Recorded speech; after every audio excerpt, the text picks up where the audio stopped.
Oke, welcome back to my channel Faisal Design. Nah, kali ini saya akan membahas soal-soal SBMPTN Ekonomi. Lanjut saja yang ke pertama. Nah, yang ke pertama soalnya sini diketahui fungsi tabungan adalah S sama dengan kurang dari 50 tambah 0,25Y. Angka 0,25 memberikan makna. Nah, di sini sudah ada pilihan gandanya. Yang ada A, ada B, ada C dan ada E. Nah, langsung aja kita jawab. Nah, di sini jawabannya D, yaitu kemiringan kurva tabungan adalah 0,25. Nah, ini penjelasannya. MPS pada fungsi tabungan menunjukkan jumlah tambahan tabungan karena pertambahan pendapatan dan kemiringan kurva tabungan. Lalu langsung soal yang kedua. Dalam teori Raynes, permintaan uang oleh masyarakat adalah untuk memenuhi kebutuhan. Nah, di sini jawabannya juga D, sama seperti yang pertama, yaitu transaksi atau fungsi dari pendapatan berjaga-jaga, fungsi dari pendapatan dan spekulasi, yaitu fungsi dari tingkat bunga. Nah, langsung saja yang ketiga. Dalam pasar persaingan sempurna, proses terbentuknya pasar tenaga kerja adalah Nah, ini juga sama, jawabannya D seperti tadi. Dari 1 sampai 3 jawabannya D semua, yaitu tenaga kerja bebas melakukan penawaran dan tidak terikat oleh organisasi pekerja. Nah, ini pembahasannya. Dalam pasar tenaga kerja, persaingan sempurna terdapat banyak sekali perusahaan. Oleh karena itu, para tenaga kerja dapat menawarkan jasanya secara perorangan pada perusahaan yang diinginkan. Serta setiap tenaga kerja bertindak untuk kepentingan masing-masing dan tidak mendirikan perserikatan. Nah, itu pembahasannya. Lalu langsung saja nomor selanjutnya. Suatu negara mempunyai data pendapatan nasional sebagai berikut. Nah, pendapatan A yaitu konsumsi masyarakat 90 juta, dan B pendapatan laba usaha yaitu 20 juta, pengeluaran negara 130 juta. Dan yang D pendapatan sewa yaitu 40 juta. Nah, yang E pengeluaran investasi yaitu 50 juta. Nah, dan yang F ini ekspornya itu 15 juta, dan yang terakhir impor yaitu 20 juta. Nah, dari data di atas, maka besarnya pendapatan nasional dengan pendekatan pengeluaran adalah, jawabannya B, yaitu 265 juta. Kita bahas di sini. Nah, pendapatan nasional berdasarkan pendekatan pengeluaran komponen sebagai berikut. Nah, konsumsi, investasi, pengeluaran pemerintah, ekspor dan impor bila dirumuskan sebagai berikut. GNP sama dengan C ditambah I ditambah G ditambah buka kurung X dikurang M. Nah, ini kan sudah ada yang tadi data-datanya, tinggal kita masukkan. 90 juta ditambah 50 juta ditambah 130 juta. Nah, yang dalam kurung ini tadi yang ekspor dan impor itu 15 juta dikurang 20 juta, yaitu hasilnya 265 juta. Langsung ke soal selanjutnya. Sejumlah anggaran dalam APBN akan digunakan oleh pemerintah untuk membangun infrastruktur seperti perbaikan jalan, membangun terminal, stasiun kereta api, dan lainnya. Nah, pengeluaran di atas menunjukkan adanya berkaitan fungsi APBN, yaitu fungsi, jawabannya yaitu fungsi alokasi. Di sini pembahasannya.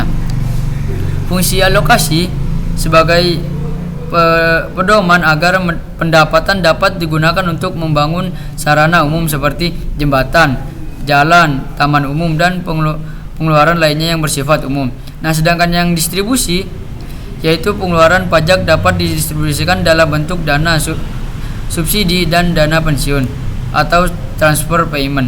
Nah, transfer payment dapat membatalkan pembiayaan ke salah satu sektor kemudian dipindahkan ke sektor lain. Nah, yang ketiga itu stabilisasi.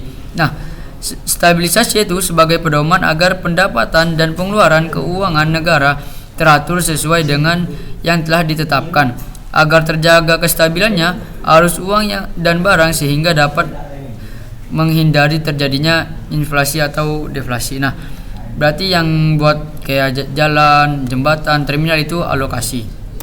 Lanjut selanjutnya. Nah, di sini ada data penghasilan kena pajak, tarif pajaknya. Nah, 0 sampai dengan 25 juta yaitu 5%. Nah, lebih dari 25 juta sampai dengan 50 juta yaitu tarifnya 10%. Sedangkan 50 juta lebih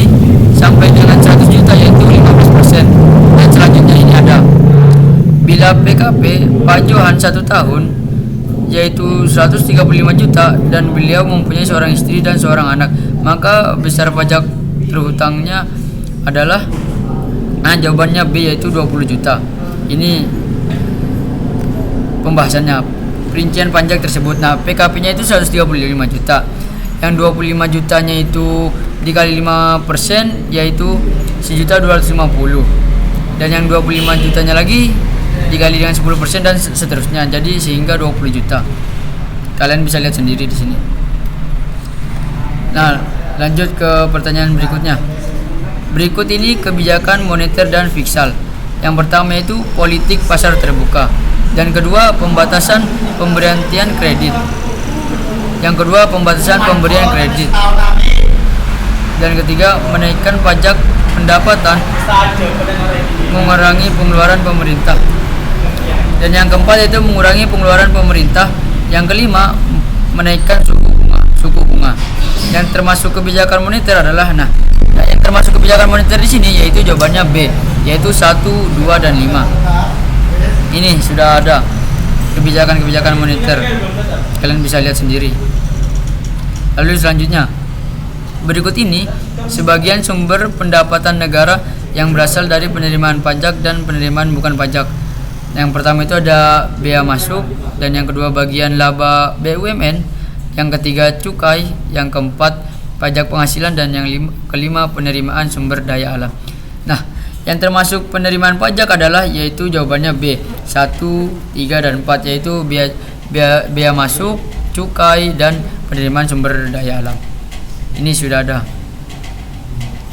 Kalian bisa lihat sendirilah di sini. Lalu pertanyaan selanjutnya. Perhatikan fungsi pajak berikut ini. Nah, yang termasuk fungsi utama pajak adalah, di sini kalian cari fungsi pajak yang paling utama yaitu apa. Menurut saya yaitu yang A, yaitu 1, 2, 3, yang itu sumber pendapatan negara, terus pengatur kegiatan ekonomi dan sarana stabilitas ekonomi. Ini sudah ada fungsi pajak. Nah, lanjut ke soal selanjutnya. Berikut ini faktor-faktor yang mempengaruhi perbedaan dan kebutuhan uang dalam masyarakat. Sini sudah ada. Faktor yang mempengaruhi peredaran uang dalam masyarakat adalah, di sini jawabannya kalian bisa memilih dua, bisa B, bisa E. Yang B itu 1, 4, dan 5, dan yang E 2, 4, dan 5. Lanjut. Ini pembahasannya, langsung soal selanjutnya. Berikut ini beberapa fungsi uang, antara lain yaitu pembayaran, pemindah kekayaan, penimbun kekayaan, kesatuan hitung, dan alat tukar. Yang termasuk fungsi asli adalah, yaitu jawabannya E, 4 dan 5, yaitu kesatuan hitung dan alat tukar. Langsung, ini sudah ada pembahasannya sebagai alat tukar dan sebagai satuan hitung. Berikut ini ciri-ciri inflasi dan deflasi. Dari yang di atas ini yang merupakan ciri-ciri inflasi adalah, ciri-ciri inflasi itu di sini jawabannya E, yaitu 3, 4, dan 5. Ini kalian bisa baca sendiri, bisa lihat sendiri. Lalu ini pembahasannya inflasi dan deflasi sudah ada.